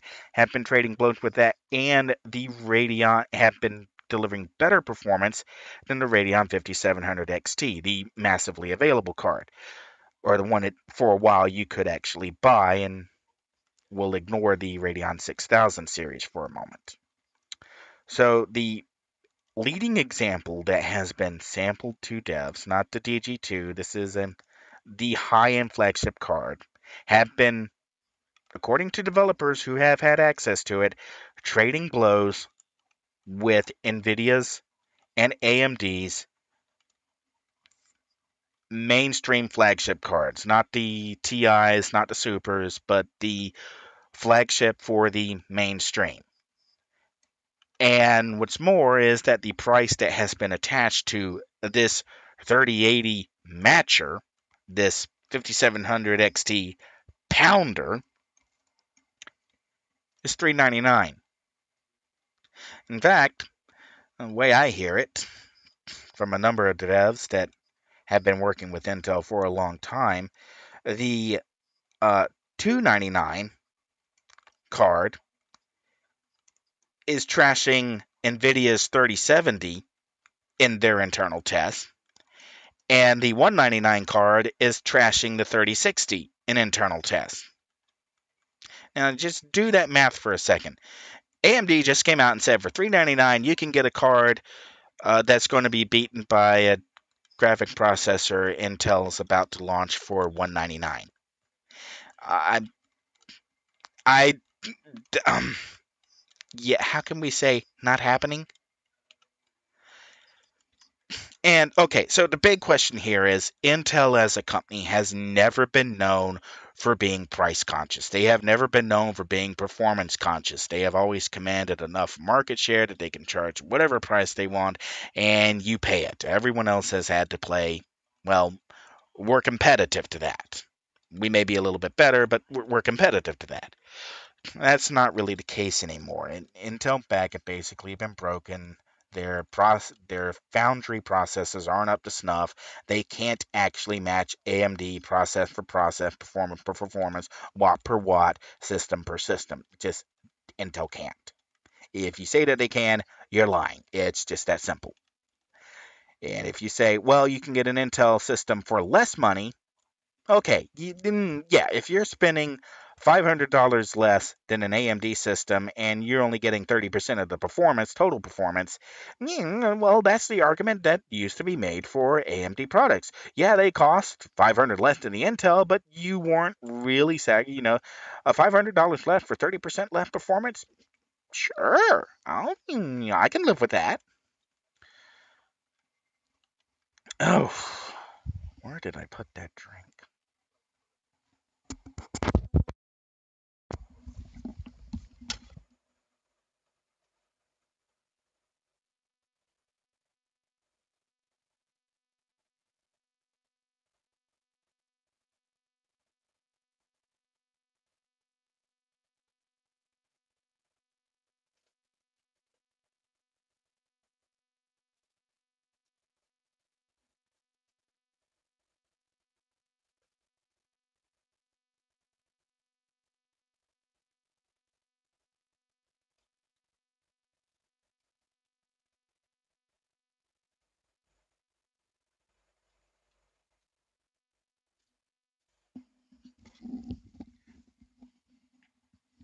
Okay. I got so distracted by the dead frog, I left a drink by the trash can. Okay. So Intel, they've never been in a position they've been in before. A significant amount of the executive staff has changed over, is gone. I'm not saying it's an entirely new captain at the helm, but I am saying that Intel is desperate to do something. And that something is to bet on Raja being able to deliver a graphic card at a price that is competitive and a format that scales across multiple different device formats and that can be easily integrated into a number of different software ecosystems. And this tails into one of AMD's big other changes. AMD is licensing out RDNA 2 to anybody who's willing to ant up. Samsung will be introducing RDNA 2 powered Galaxy phones. Probably later this year, we'll see the first RDNA 2 powered Galaxy phones landing. Now, if Intel is able to launch in volume a 399, 299, and 199 series of graphic cards that that match or outperform NVIDIA's 3060, 3070, and 3080 across the board. And Intel has, they do like maybe a pre-purchase or they work with a third party like Steam or Epic and allow you to buy the graphic card directly through your game account so that the cards go to gamers and not retail scalpers. If Intel takes those kinds of steps, if they manage to hit that pricing, and on top of that, they deliver an open source software package that integrates Fidelity FX from AMD, that does Vulkan, that works on Android out of the box because it does Vulkan, does Linux, works on Windows out of the box because it does DirectX and it does DirectX over Vulkan, that does integer compute, so it's applicable for OpenCL in the data center, then you're looking at possibly the comeback that Intel needs to not just be relevant, but turn a profit. And that's really the important part here. It's a graphic card does not necessarily need the fine tolerances, the ultra fine tolerances that a central processor does. It doesn't necessarily need the same amount of interior cache or interior design. It's case in point, the if you bring a TechArp had a wonderful list. I'm not even sure it's maintained very well anymore, detailing the different process nodes the graphic cards were built at. And a graphic card, a good graphic card today, could possibly be built on a 10 nanometer or 14 nanometer or 16 nanometer process and perform just as well or just do what it needs to do. You may have to add on a bit of exterior cooling, but if you're doing a third-party graphic card, you probably have a significant thermal budget to begin with. So you've not only has Intel specifically bought time and Hang on.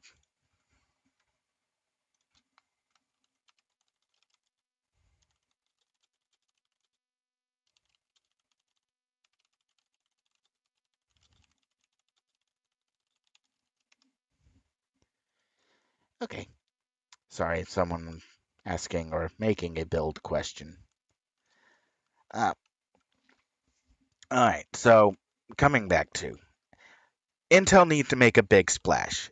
A successful graphic card launch that actually gets graphic cards into gamers' hands in volume, or not just gamers' hands, but gets them into developers' hands as well, that lets developers, actual developers, start optimizing the open source drivers, figuring out what works, what doesn't work, integrating different features. Maybe there's room here for a significant crossover in compiler tech between the open source Radeon Vulkan driver and the Intel driver. And that benefits game developers because now they can cross optimize for a specific compiler path that is known and defined, and anybody can have a look at and understand how it works. I mean, that's actually a pretty big deal. And I think Intel can land those targets. I think Intel is desperate enough to I, that its spots have changed. I think the tiger has left the building, and what behind are a bunch of laggards who are kind of going, guys, we need to do something. We need to do something right. Now, is Raja the person to do that? I don't know. I've only talked to him like maybe once personally. I'm pretty sure that if I walked into his office today, he'd be like, "Who the hell are you?" He might recognize the voice. He definitely might recognize the glasses, but it's not like we've ever really talked in the past. And that's kind of the point. I really don't have a read on what kind of person Raja is outside of what I hear from people who are willing to talk, who are willing to go off the record and repeat things that maybe not have been said. I think Raja I fundamentally I agree with the perspective that Raja was not given the support at AMD he probably should have been given. I can also understand the counter argument that Raja was focusing on aspects of computational processing development that maybe were not suited for a consumer graphics card. Uh, Maybe spinning off as a startup and running a processor architecture, a separate processor architecture investment strategy, maybe in collaboration with the Linux Foundation, maybe in a collaboration with a couple of the larger exascale providers who would have a reason for the kind of computational power and floating point performance. And keep in mind that the Vega 56 was perfectly capable of rendering ray tracing computations. Crytek proved it as fast as NVIDIA's RTX cores. That's just how computationally powerful Vega is. Terrible graphic processor because of its reliance on exotic memory technology and the way in which it was constructed, but it's a powerhouse in its own right. And okay, that's going back. I lost a thread earlier. I should probably finish up on that. The reason why we've seen so much performance improvements in Vega on the mobile platforms and in the APUs is I'm pretty sure AMD has actually been changing Vega to not rely on the exotic memory throughput that HBM allowed, and instead been optimizing Vega to work with a more traditional memory layout. And that's a significant amount of reworking these staging pipelines, how things go, where they go, when they go, and the actual memory constructor underlayer. And now that AMD has had a lot more time to work on converting Vega from an HBM processor into a dual channel or triple channel or quad channel DDR processor, it's a lot more performant in scenarios that are more applicable to consumer oriented interests. Okay, going back to ZGPU, can Intel deliver?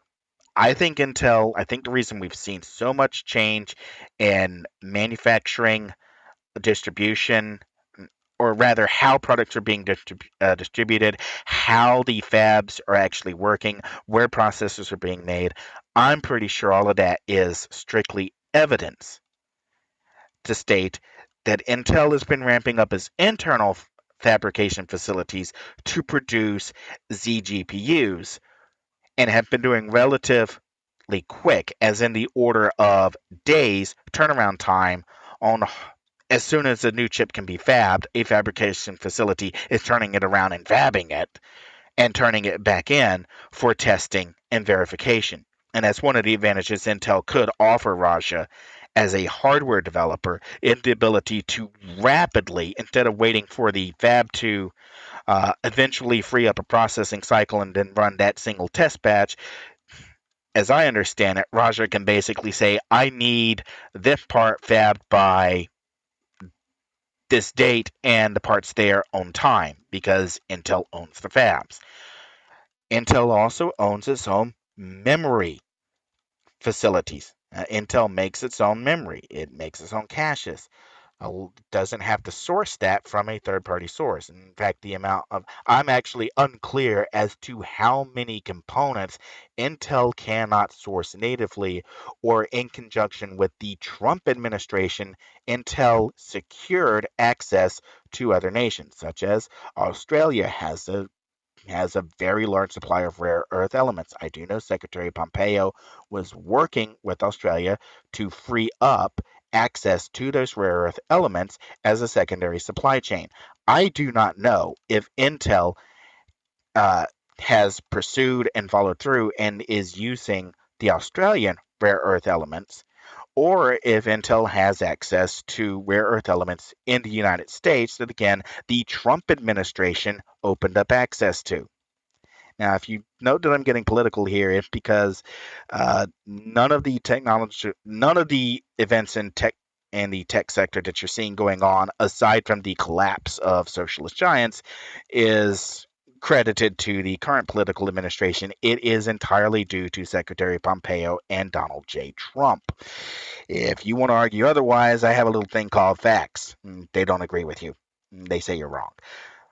And that's really where we're moving forward from here. I'm under the impression Intel may have secured, with the help of the Trump administration, its own supply of rare earth components needed to fabricate its own systems last year, if not earlier in 2018, if not whenever Raja was hired and the Trump administration took office. This has been a moving pitching graphic cards. I mean, Ryzen's been on the market for a few years now. Intel been telling investors we really can't compete for a few years now. And so we're now seeing the development of all those events come together. The Biden administration has absolutely zilch to do with this, other than becoming a massive stumbling block that enabled the CCP to continue there's no other word for it, theft of components. And I guess I've already been over that, how the CCP was buying graphic card from factories, ordering it, cannot sell it elsewhere. I'm pretty sure that's theft. So there, I've said it. The CCP was stealing. Okay.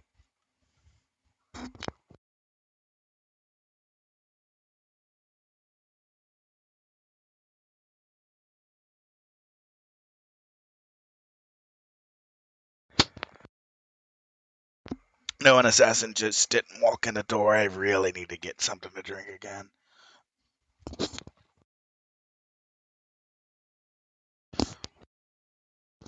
I think I may have drank it a little too fast. Now I've got a coughing fit.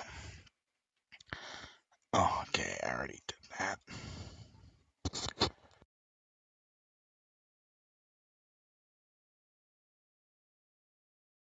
Okay, so since I keep losing my point here, delving off into tangents and trying to finish up thread from earlier, do I think Intel can pull it off? I think Intel has the motivation, the resources, the desire, the long term plan to this is just a stepping stone for Intel. If they can get their graphic cards into hands of gamers, into the hands of developers, and they can get in volume, if Intel can practically by December sell through their entire manufacturing capacity of XeGPUs and get those into gamers' hands, Intel by default will have a manufacturing share that Intel and Nvidia won't even be close to. And for a lot of gamers who the last card they could realistically buy was a GeForce 6600 or a RX 580, for all of those gamers who have basically been locked out of buying a graphics card by the CCP's theft, again, I'm going to use that word theft, it is theft. And if they have the opportunity, if they get the chance to buy an Intel graphic card in volume and actually get it without having to jump through lotteries, without having to jump through hoops, to just get it within a launch week, most gamers will jump on that. And that's going to be a huge market turnover that Intel can then turn around and justify, it's we just sold our entire capacity of graphic card. We sold 8 million 199s that do 1080. We sold 5 million 299 that do 1440. We sold 4 million 399 cards that do 4K. Now, if Intel turns around and goes and says something like that to, say, a vendor like MediaTek, who makes ARM processing chipsets,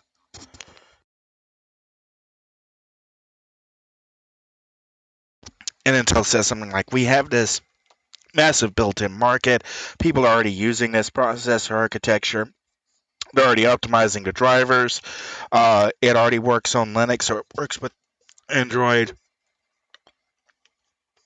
and they say, okay, MediaTek, instead of going to AMD and buying RDNA, whatever, we'll say you're a XeGPU for use in your as a gaming solution.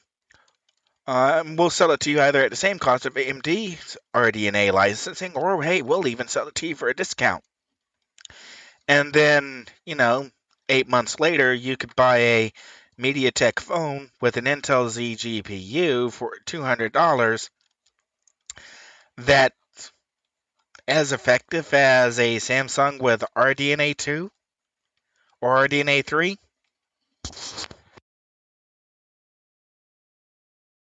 That's really the long term. That's where I think Intel's long term goal is.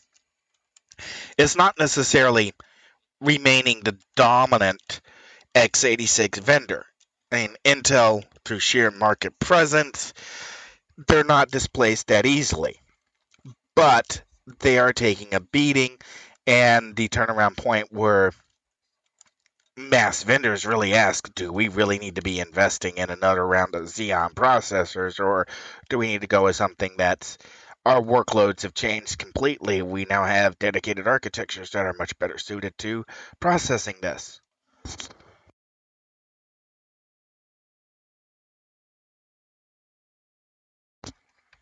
I think it's the longest I've talked in a long time.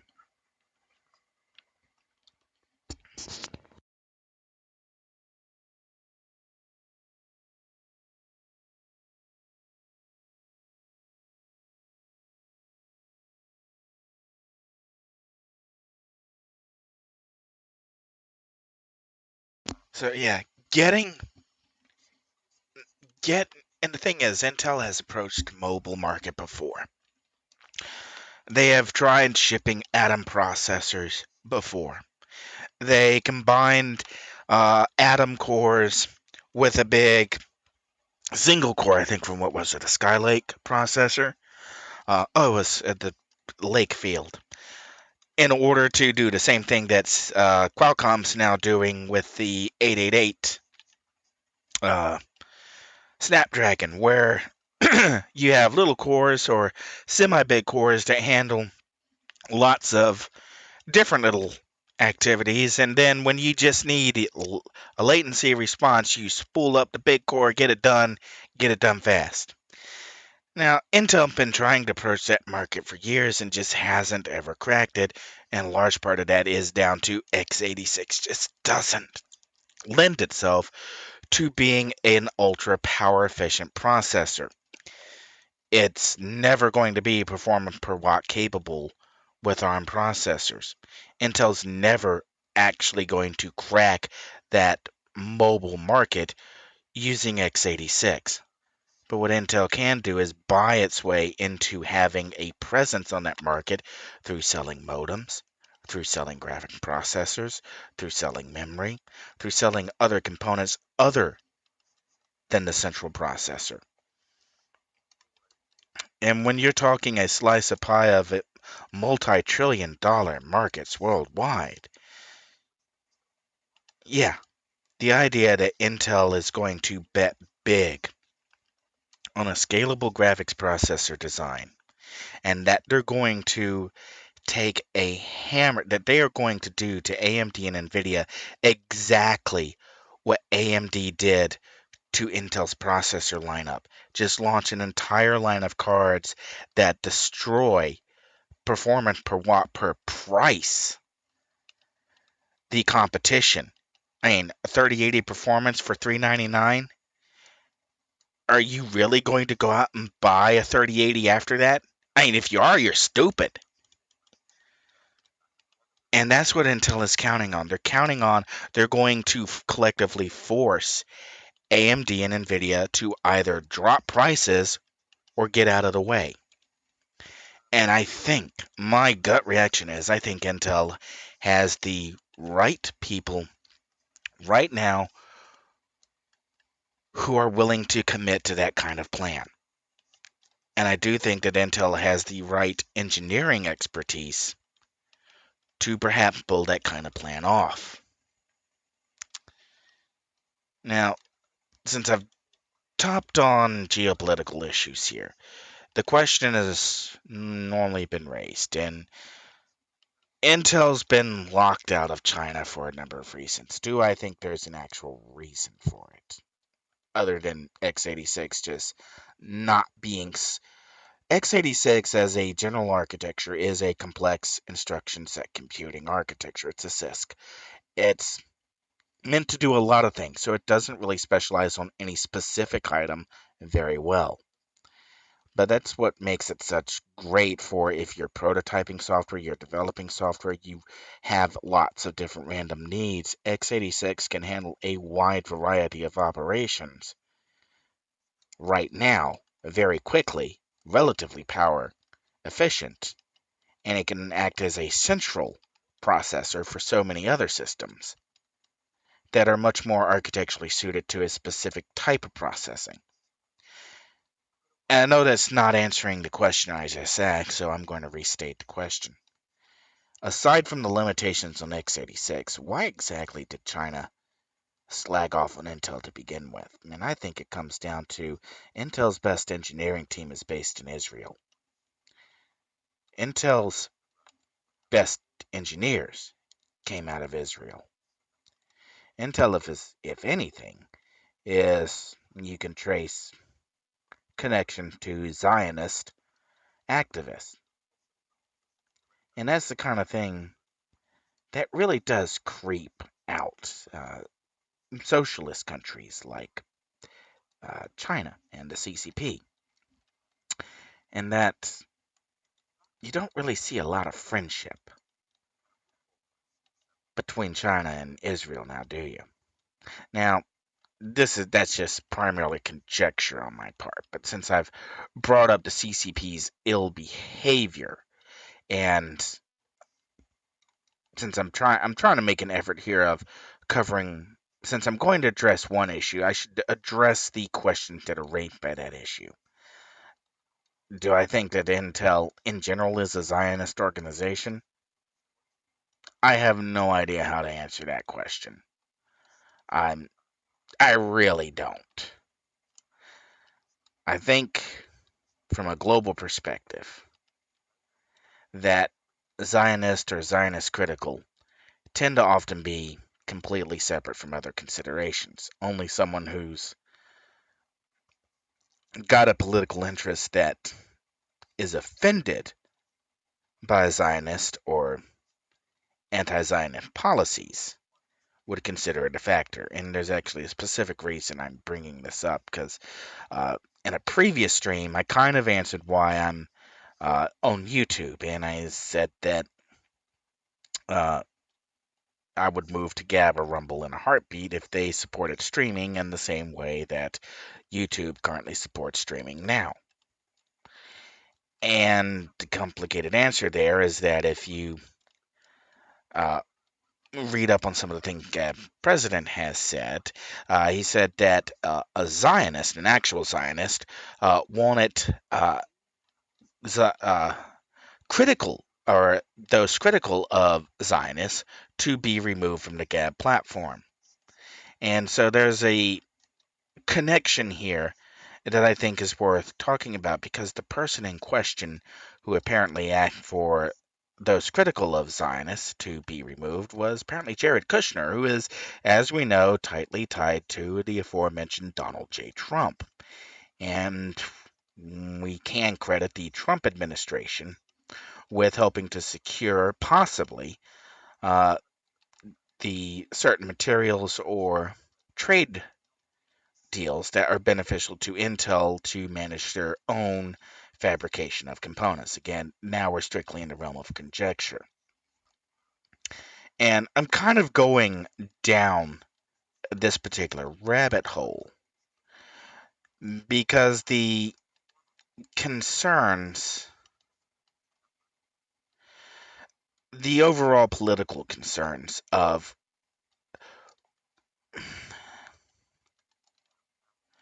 I'm trying to come up with a way to phrase this without having to go to a different language, and I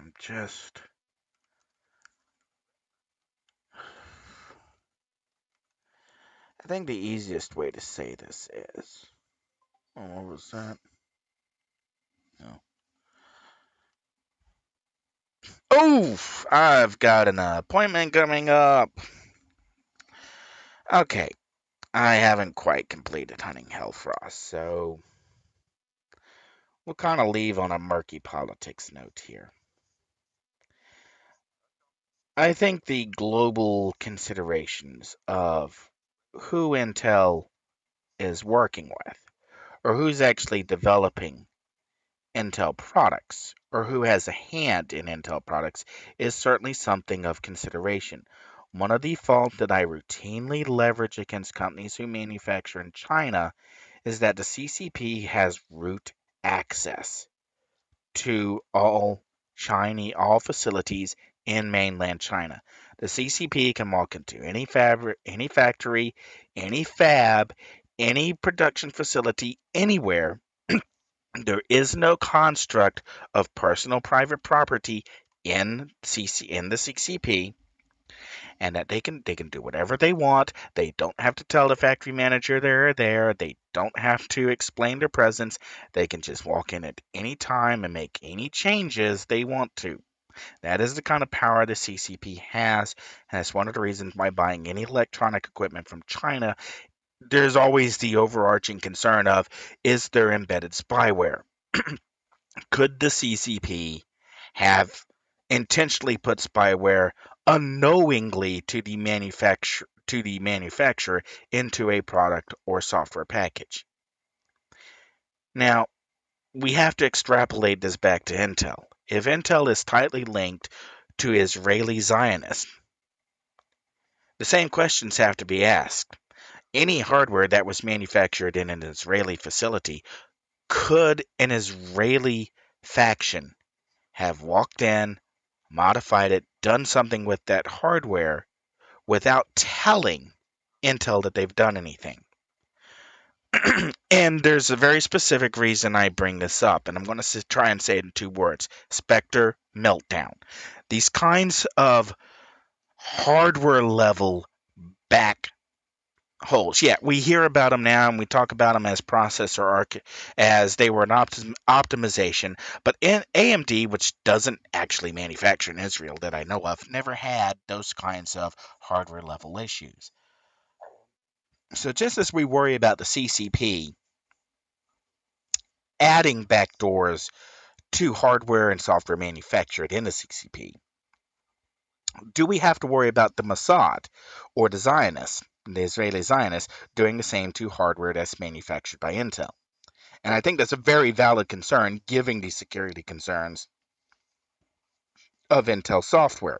It's almost a frighteningly uh, hard question that has to be asked. Is Intel's is the software packaging and the hardware packaging of Intel secure against malicious government level interference? And and again, there's the big reason why I just went through all that rigmarole, and that this is why open source software matters so much. This is why this is the key for Intel to move XeGPU to be a success, to target hardware vendors who operate in China, to target hardware vendors who operate in America, to target hardware vendors who operate in the EU. If Intel's driver and firmware packages for XeGPU are open source, anybody can compile them, anybody can load their own firmware, then the question of whether or not there have been an outside external influence, or maybe even internal influence that was politically or geopolitically motivated, is vastly decreased. And that's something to really consider. That, if Raja somehow sits through this, what am I at? 2 hours now of halfway ranting, halfway trying to explain uh, complex theories and lay this all out in a way that makes sense. If Intel is serious about driving an open source adoption and doing all the driver development, firmware development in open source, then those security concerns, those very real security concerns, are immaterial. If you don't trust the software that was shipped with the device that you bought, you just go to the source and compile your own. If you don't trust the software, you look at the source code. Do you trust the source code? If you find nothing wrong with the source code and you compile it and it works, then it's trustworthy. And that's why I really think that the open source software approach is going to be vital, because that's how Intel can sell XeGPUs to Chinese vendors, is everything's open source. You don't have to worry about the development. You don't have to worry about the CCP modifying it as open source. You can just compile it, and if it's different, if the checksums are different, and you can let the users check that later, then the users know that something went wrong, and you know that something went wrong, and then you can do something about it. And that's really going forwards, I think, why I have more confidence in Intel being able to deliver. Because Intel has a very good reputation for supporting open source software development, for actually doing the work out in the open, for actually making the source code visible. And that I really do think, could be the key for how to make XeGPU more than just a sale phenomenon to gamers, but also make it something that, as a product, doesn't run into the hurdles or doesn't run into the open questions that we've seen slung at hardware being manufactured in China. Now, with that, hopefully tying all of that last several long-winded murky politics analyzing into a tidy bow, I've got an appointment I need to get to. I will probably be back later, at which point I will attempt to focus on City of Heroes and attempt to focus on covering the build changes that I made last night that weren't